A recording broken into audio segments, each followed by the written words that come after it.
One of the key things we have to do is separate good leads from bad leads. We have to thresh them almost as if we're threshing wheat. And what we've got to make sure is we're separating out the good ones. Too many leads, if they aren't threshed out or aren't separated out, can be bad. I mean, too many leads can cause salespeople to have lead complacency or prospecting complacency. Too many leads really can be a bad thing. And I understand you're probably thinking I'm absolutely nuts, but recognize that too much of anything can be a bad thing. An overabundance of leads can lead to complacency in our prospecting. You can stop or slow the flow of new leads by reducing the prospecting because you feel comfortable because you have a certain number of leads. Maybe you have 25, 30, 50, 100.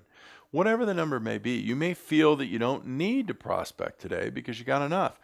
What if what's left overall is a high percentage of poor quality leads? It's, in wheat terms, chaff. And you just haven't found out about it yet.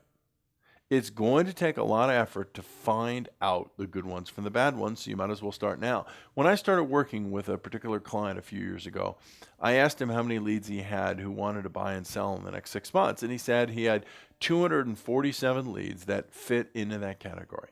Now, he was really proud of himself, and yet I found out that he'd not talked with most of them, the vast majority of them, a while, and he hadn't been prospecting because this bank or volume of leads. His attitude was, I don't need to, I have 247 leads. So I asked him to call all 247 leads in the next 2 weeks and ask for an appointment. Now, if they were not ready to list or sell or buy, he was to set an appointment with them anyway to move the relationship along so he could secure them as future clients. So 2 weeks later, the first thing out of his mouth before hello was, I have 59 leads. He dumped over 182 leads that were junk. He had been mailing to those 182 leads that were junk for some of them a couple of years. He realized he needed a prospect to create new leads every day. So there are really 7 rules for lead follow-up. And the first is lead follow-up is really a disqualification process. Your objective is to disqualify the prospect. My objective should be disqualifying people from doing business with me. To evaluate their probability of conversion against predetermined set standards of criteria. That's the second thing I need to do.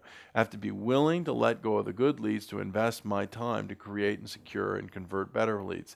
And what I would say is that's connected to lead follow-up is really a disqualification process that we're really trying to disqualify leads. The second is a no is as good as a yes. The truth is there's only 3 possible responses that a prospect can express. And those responses are yes, no, and maybe. Now, the killer time and energy waster is maybe. We often beat ourselves up when we don't convert a high enough percentage of maybes. And I'd rather get a no today than a maybe. In most studies, most low-grade maybes eventually turn into no's anyway. People need to be able to say no, and then we can move on. The no is as good as a yes because the certainty in both cases is removed. The third is that a low probability prospect is worse than no prospect at all. When we have a low probability prospects, we work with them in hopes of them changing. When we have no prospects, we go out and search for new ones.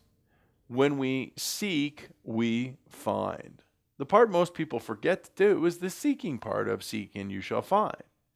The fourth is don't waste your resources on low probability prospects. We invest typically large amounts of time, money, energy, and emotion to work with our leads. Now, some leads require more of these resources to convert than others. The lowest probability prospects are the worst. Number 5 is remove the lead and then terminate the conversation if you can't gain movement or commitment from that prospect. You're going to remove the lead, terminate the conversation, push F10 on your computer if you can't gain movement or commitment from the prospect. If we're not moving them closer to a face-to-face appointment, we are truly losing the game. If you know that the timing isn't right to book the appointment now, get off the phone. That's the best advice I can get to you. Get off the phone. If there's some motivation, call them back in a few days, give them a discussion, call them back in a few days or a week or in the future. Being on the phone with somebody for 20 minutes to book an appointment to bring them into the office is really fundamentally too long.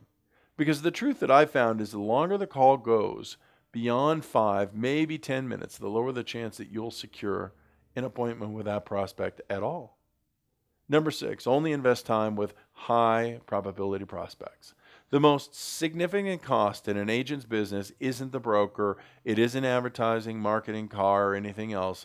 It's the opportunity cost of making an investment in your time in the wrong person and not getting paid while you could have found and worked with somebody else that would have generated you a commission check. The opportunity cost is the largest cost of all for us in business. Number 7 is when people think you're willing to take no as an answer, they're willing to talk to you. When people think that it's okay to say no, they're more willing to talk to you and give you feedback. Consumers fear being talked into buying something from a salesperson. They believe that all us sales trainers try to teach salespeople verbal judo techniques to pin the prospect to the mat. Now, the best approach is to let the prospect know up front that it's okay to say no, and you won't be offended if the right answer for them is no. So your script, your dialogue, your delivery needs to be designed to give them the ability to say no earlier in the conversation. Once you've built enough value and connected with them well enough, give them that opportunity to say no, because you don't want to waste your time anyway. Make sure that it's okay for them to say no.